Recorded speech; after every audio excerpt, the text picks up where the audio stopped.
Bollywood film जगत में जिन साजिंदों ने संगीत प्रेमियों पर अपनी जबरदस्त छाप छोड़ी है, उनमें से एक प्रतिभाशाली कलाकार जिन्होंने अपने गिटार वादन की अद्भुत प्रतिभा से कई हिंदी फिल्मी गीतों को मशहूर बना दिया। अद्भुत प्रतिभा के धनी दिलीप नाइक 12 नवंबर 1942 में पिता MBBS डॉक्टर अन्नाजी नाइक और माता विमलाबाई नाइक के घर दिलीप जी का जन्म हुआ। 6 बच्चों में से ये सबसे छोटे थे। बॉम्बे के माटुंगा में वे पले बढ़े। हालांकि उनके पिता को मराठी संगीत नाटकों का बहुत शौक था और माताजी डीवी पलुस्कर के रेडियो पर लगे गीत सुनते ही किचन से बाहर दौड़कर चली आती थी। यही बात उनके बच्चों में भी दिखाई दी। उनकी एक बहन शास्त्रीय गायिका बनी। ये नन्हा सा बच्चा खेलने कूदने की उम्र में 2 रुपए में मिलने वाली बांसुरी लेकर या हारमोनिका लेकर अपनी संगीत की रुचि बयां करने लगा। एलिफेंटा केव्स में स्कूल पिकनिक गई थी। पीटी के अध्यापक खंबेटे ने इस नन्हे से बच्चे को हारमोनिका बजाते हुए पाया। वे बहुत खुश हुए। जब घर लौटे तो अपनी छोटी सी म्यूजिक रूम में ले गए। वहां रखे वायलिन, मैंडोलिन और शहनाई जैसे वाद्य यंत्रों को दिखाया और बच्चे से कहा, इनमें से कौन सा वाद्य यंत्र आप चुनना चाहते हो? मैंडोलिन में रुचि क्षणिक साबित हुई। उसी साज पर 7 सुरों की पहचान कराई गई और मैंडोलिन घर ले जाने की अनुमति भी मिली। मगर उन्हें मैंडोलिन की ध्वनि पसंद नहीं आई। इसकी ध्वनि बहुत ऊंची थी। इसके बजाय गिटार ने उनका मन मोह लिया। दिलीप जी ने अपने पिता से जिद की कि मुझे एक गिटार दे दो। उस जमाने के 70 रुपए में नया गिटार खरीदा गया। सही लुक भी तैयार किया जा चुका था, लेकिन अभी उसे बजाना सीखना बाकी था। उनके एक भाई ने उनकी मदद की और उन्हें अपने दोस्त मरविन रोजारियो से मिलवाया, जिन्होंने नाइक को कुछ बुनियादी कॉर्ड सिखाए और उन्हें एक किताब भी उधार दी। 3 दोस्तों ने मिलकर एक बैंड शुरू किया।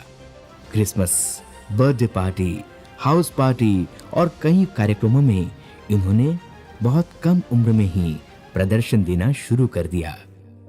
स्कूल छोड़ देने की वजह से पापा नाराज थे। आखिरकार पिताजी की जिद पर दिलीप जी ने मशीनिस्ट और टर्नर फिटर का कोर्स करने के लिए साबु सिद्दीक कॉलेज में दाखिला लिया।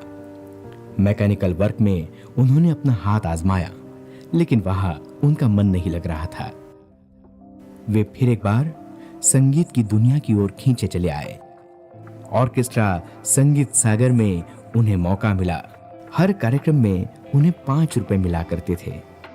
सोलापुर में एक कार्यक्रम के दौरान एक ड्रमर ने दिलीप जी से 6 महीने के कश्मीर दौरे के लिए पूछा। दिलीप जी ने तुरंत हाँ कर दी। 250 रुपए प्रति महीने पर काम करते वक्त उन्होंने कश्मीर में बहुत कुछ सीखा। हर तरह का संगीत बजाया, चाहे पॉप हो, रॉक एंड रोल हो, सांबा हो, चा चा चा, जैज, इन जैसे कई प्रकारों में 100 से भी अधिक धुनें उन्होंने सीखी और तैयार की। इस अनुभव ने उनके प्रदर्शन को पूरी तरह से बदल दिया। दिलीप जी कश्मीर का दौरा कर मुंबई आए। जोसिक मिंजी से वे उस दौरान ट्रम्पेट भी बजाना सीख रहे थे। जोसिक मिंजी को पता चला कि दिलीप गिटार भी बजा लेते हैं। आप गिटार ले आइए और मुझे बजाकर दिखाइए। ये कहने पर दिलीप जी ने कुछ इस तरह बजाया कि जोसिक मिंजी काफी प्रभावित हुए और तुरंत उन्होंने एक सिफारिशी पत्र उनके हाथों में थमाया और सेबेस्टियन डिसूजा से मुलाकात करने भेज दिया। यही था उनकी जिंदगी का टर्निंग पॉइंट। और इस तरह बतौर म्यूजिशियन हिंदी फिल्म संगीत की दुनिया में the great guitarist Dilip Naik की एंट्री हुई।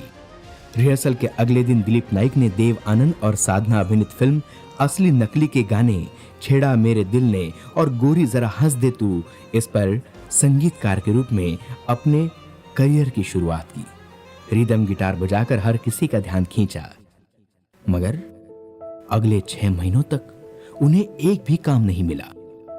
उसके पश्चात उन्हें इलेक्ट्रिक गिटार बजाने के लिए बुलाया गया और उन्होंने जो गिटार सोलो बजाया वो फिल्म बेटी बेटे के विज्ञापन में रेडियो पर हम सभी के कानों पर गूंजता रहा।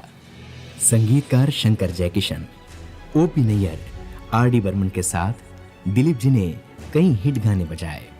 सी रामचंद्र, कल्याण जी आनंद जी, लक्ष्मीकांत प्यारेलाल, उषा खन्ना, रवि, सचिन देव बर्मन, नौशाद, सलील चौधरी, मदन मोहन, हेमंत कुमार, सरदार मलिक, सपन जगमोहन, एस.एन. त्रिपाठी, सुरेश तलवार, एन दत्ता, उत्तम सिंह, वनराज भाटिया, इन जैसे कई संगीतकारों ने दिलीप जी की कला का उपयोजन अपने गीतों में किया।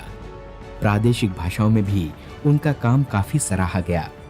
संगीत निर्देशक राम कदम की मराठी फिल्म पिंजरा हो या दादा कोंडके की फिल्म सोंगाड्या, प्रभाकर जोग, सुधीर फड़के, वसंत प्रभु, इन जैसे संगीतकारों के संग वे काम करते रहे। फिल्मी चकाचौंध की दुनिया से दूर जाकर कुछ साल उन्होंने अमेरिका में जैज म्यूजिक को अपनाया। अपने गिटार प्रदर्शन के साथ कुछ छोटे बड़े काम भी करते रहे, मगर वहां उनका मन नहीं लगा। कुछ सालों बाद वे हिंदुस्तान लौटे, मगर अब तक बहुत देर हो चुकी थी। उन्होंने धीरे धीरे गिटार से दूरियां बना ली, मगर ऐसे नायाब कलाकार उनके बजाए गीतों के जरिए हम सभी के दिलों में कुछ ऐसे बसे हैं कि वे हमसे कभी भी दूर नहीं हो सकते। ऐसे प्रतिभाशाली अनूठे कलाकार दिलीप नाइक जी को शत शत प्रणाम।